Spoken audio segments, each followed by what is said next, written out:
Yes, he's decided to get up high today. He's got it. He's got it. He's got the height award. And I cut this out. And now Clorox boxes and mom's made a house out of it. Anyhow, that's not what this is about. This is Neil's Han Dynasty. Please like, share, and subscribe. Blah, blah, blah. Buy some silver and some platinum. Be kind, helpful, and grateful. You know, when times are tough, man, being a jerk just sucks. You don't want to be a jerk. No one wants to be a jerk. So don't be a jerk. Be kind, helpful, and grateful. This is about another story about another African country. They popping up left, right, and center. It's like fucking Bang a Gong or something, that little thing where all those little rodents popped up and you'd hit it and it'd pop up at another hole and you'd hit it and you'd hit it and they just kept popping up. These African countries are popping up like that. Basically, going for independence and independent control of their countries, and they're making doing it in a public manner, in a format where it's going to be heard by a lot of different countries that actually they want out of their country. So, yeah, this is the new African channel, which is cool. I don't see as to where they're bringing any BS to the program. They are biased, but you know, who isn't? So, well, other than me, except for when it comes to platinum. Anyhow, here's the program. Again, it's from the New African. Let's see. It was 7 hours ago. Let's give them a like because, and let's see what they have to say. Tshisekedi of the Democratic Republic of the Congo has instructed his government to expedite the process of ending the United Nations peacekeeping mission known as MONUSCO. This move is aimed at ensuring that the mission begins its withdrawal by the end of the year. MONUSCO assumed its responsibilities in 2010, succeeding a previous UN operation with the objective of addressing security challenges in the eastern region of the DRC, where various armed groups engage in conflicts over land and resources.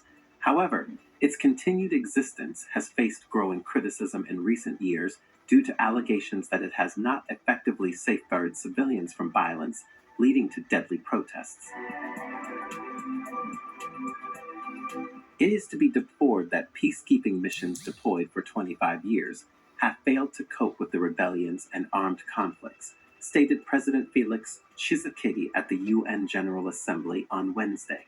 This is why I instructed the government of the Republic to begin discussions with the UN authorities for an accelerated withdrawal of MONUSCO by bringing forward the start of this progressive withdrawal from December 2024 to December 2023, he said. President Felix Tshisekedi is running for re-election in the upcoming elections scheduled for December. Following a presence of more than 2 decades by the UN, it's time for my country to fully take its destiny in hand and to become the main protagonist of its own stability. We are grateful to the international community and the UN support and their partnership, but we're also aware that the phased withdrawal of MONUSCO is a necessary stage to consolidate progress that we already achieved.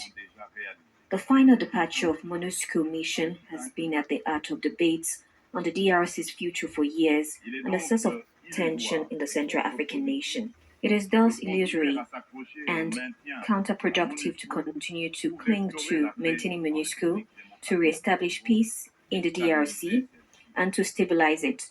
Furthermore, the accelerated withdrawal of MONUSCO is absolutely necessary to ease the tensions between MONUSCO and our citizens.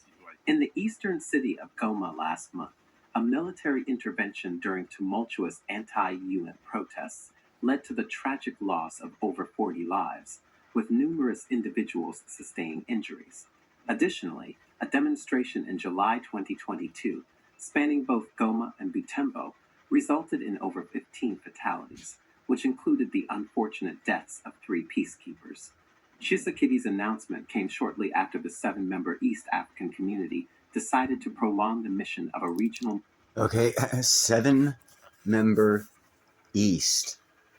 That's interesting. I've never heard of that. But what I did want to say is, if you noticed, most of the peacekeepers that were on the ground that they showed in this video were from African countries, and the ones that were in the military vehicles looked like they were from Middle Eastern countries. What I wanted to say was, typically when forces come in, not if it happened here in this country, they wouldn't do it. But when for the past 25 years, as you've heard, they've been there for 25 years and been unsuccessful at doing their mission objective. But having said that, hold on. Having said that, a lot of the UN peacekeepers, not a lot, probably about 20% of them, are actually from that country, and they'll probably keep the weapons and obviously are already trained to be able to actually effectively do what the UN has not been able to do for 25 years. Sounds like they've been played and they don't want to get played anymore, but that's just my opinion and kind of sort of what he's saying. But back to the show now. And boom, there we go. Military force stationed in eastern DRC to address ongoing violence.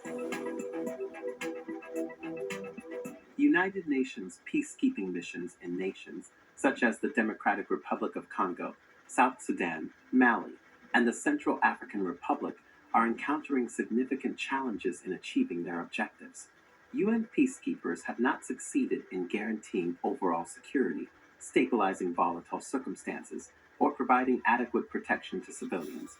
Given that these were the primary reasons for their deployment to the country, it is logical to consider their withdrawal if they are not achieving the anticipated outcomes. Let us know in the comments if you enjoyed this video. Be sure to like, comment, share, and subscribe to the New Africa. Man, there you go. There was a something about the two forces in Sudan, the government forces, and then the civilian something SRD or something like that. They are actually were at, I think it was at a UN convention. One of them by like teleprompt or via online web stuff, and then the general of like I think South Sudan was actually there, and they're looking to get backers from different countries to back their war in Sudan instead of trying to end it. And the only reason I'm bringing this up is because I did videos where certain countries said that they were going to destroy the Gerd Dam in Ethiopia. And Sudan is the border of Sudan where most of these conflicts are taking place. Is about 15 kilometers away. On the Sudanian side, it's about 5 miles from the border of Ethiopia, and a total of about 15 miles or kilometers from the Gerd River Dam. So it could be very possible that we'll be hearing about something happening to the Gerd River Dam if the conflict in Sudan heats up. The UN hasn't been helping there either. So a lot of African countries, like I said, are stepping up and telling the UN, hey, you know what? We're tired of being your puppets. And good on them. They deserve to run their country. You know, that doesn't have to be democratic. If they don't like that type of system, you know, we shouldn't force it on them. But, you know, whatever happens to them is then on them. But give them back their country to get the resources and build whatever type of society they want. You know, that's how it works. If it doesn't work, then the people will revolt. If it works for people, then it'll work. Anyhow, you guys have a nice evening. It was nice bringing this program to you. Bye-bye.